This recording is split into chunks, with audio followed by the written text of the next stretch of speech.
ஆண்டவர் உலகத்தில் இயேசு கிறிஸ்துவின் நாமத்தினால் அன்பின் வாழ்த்துக்களை தெரியப்படுத்திக் கொள்கிறோம். இந்த 5ஆவது மாதம் 22ஆம் தேதி புதன்கிழமை காலை பொழுதிலே அனுதின கண்மலை தெரிவிச்சின வாயிலாமல் சந்திப்பில் அடைகிறேன். இன்றைக்கு 16வது சுற்றுடைய கடைசி நிறைவு நாள். நாளை முதல் நமக்கு 17வது சுற்றாக பைபிளில் ஆதியாகமம் முதல் வெளிப்படுத்தல் வரைக்கும் 17வது சுற்றாக நம்முடைய ஆண்டவர் எப்படிப்பட்டவர் என்பதை பார்க்க போகிறோம். இதுவரைக்கும் எங்களுக்காக ஒத்துழைப்பு கொடுத்து ஜெபித்த, இதை கேட்ட, ஷேர் பண்ண, சப்ஸ்கிரைப் பண்ண அத்தனை பேர் இயேசு நாமத்தில் வாழ்த்துக்கிறேன். இன்னும் இதை கேட்டு அநேகர் சப்ஸ்கிரைப் பண்ணாவிட்டால் அது உடனே செய்யுங்க, ஷேர் பண்ணுங்கள், கமெண்ட்ஸில் உங்களுடைய அனுபவங்களை எங்களுக்கு தெரியுங்க. உங்களுக்காக நாங்கள் தொடர்ந்து ஜெபிப்போம். கர்த்தர் ஆசீர்வதிப்பாராக. இந்த நாளுடைய தியானத்திற்காக ஒரு வசனத்தை வாசி கேட்போம். வெளிப்படுத்தின விசேஷம் 16ஆம் அதிகாரம் 9ஆம் வசனத்தை வாசிக்க கேட்போம். அப்பொழுது மனுஷர்கள் மிகுந்த உஷ்ணத்தினாலே தகிக்கப்பட்டு இந்த வாதைகளை செய்ய அதிகாரமுள்ள தேவனுடைய நாமத்தை தூஷித்தார்களே அல்லாமல் அவரை மகிமைப்படுத்த மனம் திரும்பவில்லை. சோதர் கடைசி நாட்களே நடக்கக்கூடியதான சம்பவங்கள், தேவன் செய்கிறதான யுத்தத்தை குறித்து வாசிகள் என்ன அப்படின்னா, நம்முடைய ஆண்டவர் எப்படிப்பட்டாரா? அதிகாரம் உள்ளவர். 16ஆம் சுற்றுடைய முடிவு வேதம் என்ன சொல்கிறது? நம்முடைய ஆண்டவர் அதிகாரம் உள்ளவர், சாதாரணப்பட்ட ஆள்கிட்டே. நாம் இன்றைக்கி பார்த்திங்க அப்படின்னு அநேகர் பிசாசை தான் அதிகப்படுத்தி பேசுகிறத பார்க்க. ரட்சிக்கப்பட்டிருப்பான், ஞானஸ்நானம் பெற்றிருப்பான், அபிஷேகம் பெற்றிருப்பான், 25-30 வருஷம் விசுவாசியாக கூட இருப்பார்கள். ஆனால் பார்த்திங்க அப்படின்னா நாள் பார்க்குறது, நட்சத்திரம் பார்க்குறது, ரட்சிக்கப்படாதவன் செய்கிற அத்தனை காரியத்தையும் செய்வான். ஏன்னா பிசாசு அந்த மாதிரி பண்ணிடணும். எங்கேஜ்மெண்ட் வச்சா அந்த மாப்பிள்ளை எங்கே போகக்கூடாது, சாப்பிட்டு போகக்கூடாது. இது என்ன கூத்து? சோத்திரம் பல காரியங்களை செய்கிறதை நம்ம என்ன செய்கிறோம்? கிறிஸ்தவன் தான். அப்போ என்ன அர்த்தம் அப்படின்னா, நம்முடைய ஆண்டவருடைய அதிகாரத்தை மட்டுப்படுத்துகிறோம். பிசாசு தான் அதிகாரம் உள்ளவர் என்பது நாம் என்ன செய்கிறோம்? நம்முடைய செயல்கள் மூலமாக.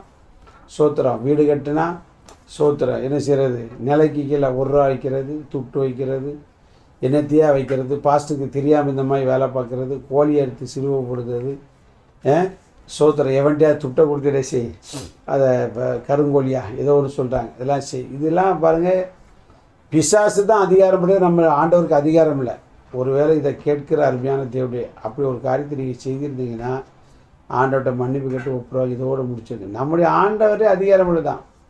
இயேசு சொன்னார் இல்லையா? மத்தேயு 28ஆம் அதிகாரம் 18ஆம் வசனத்தில் வாசிக்கும் போது பார்த்தீங்கன்னா, வானத்தில் பூமியிலும் சகல அதிகாரம் எனக்கு கொடுக்க. வாசிக்கப்போம்.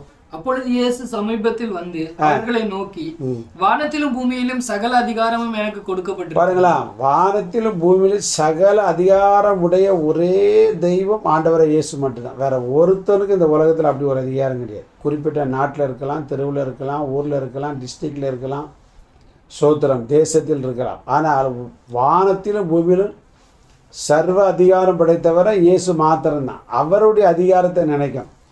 கர்த்தருடைய நாமம் மகிமைப்படும். அதான் சோத்திரம் எலியா ராஜாவுக்கு முன்னாடி சொல்லி தான் ஸ்தோத்திரம் 1 ராஜாக்கள் 17ஆம் அதிகாரம் 1ஆம் வசனத்தில் பார்க்கும், கர்த்தருக்கு முன்பாக நிற்கிறேன்னா அவருடைய ஜீவனை கொண்டு சொல்லுகிறேன். இப்படி அர்த்தம் என்ன? ஒரு அதிகாரமுடையவருக்கு முன்னாடி நின்று உன்ட்ட சொல்தான்ப்பா, அவர் தான் அதிகாரமுடையவர். நீ ஒரு சாதாரண ஆள். நீ இந்த ஊருக்கு, இந்த தேசத்துக்கு ராஜாவாக இருக்கலாம். நான் யார்கிட்ட நிற்க தெரியுங்களா?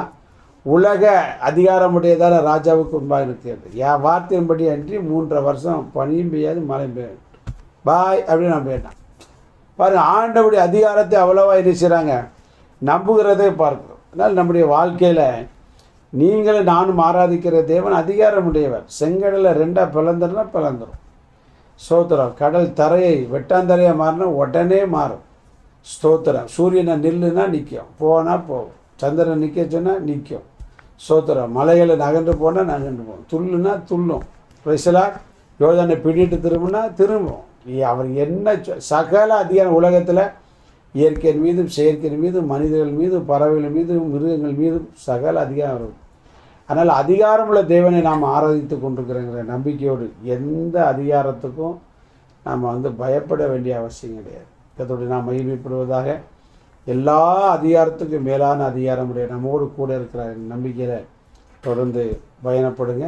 கர்த்தர் நிச்சயம் நம்ம நடத்துவார். நல்ல பிதாவே, நீர் அதிகாரமுடைய தேவனாக இருக்கிற அப்படின்னால சில அதிகாரங்கள் தேவனுடைய பிள்ளைகளுக்கு விரோதமாக செயல்படுகிற நீர் அறிந்திருக்கு. அவையெல்லாம் நிர்மூலமாக்கி உடைய அதிகாரத்தின் வல்லமையினாலே நீர் அற்புதங்களை செய்ய போகிற அப்படின்னாலே இயேசு நிமித்த ஜெபங்களுக்கு நல்ல பிதா. God bless you.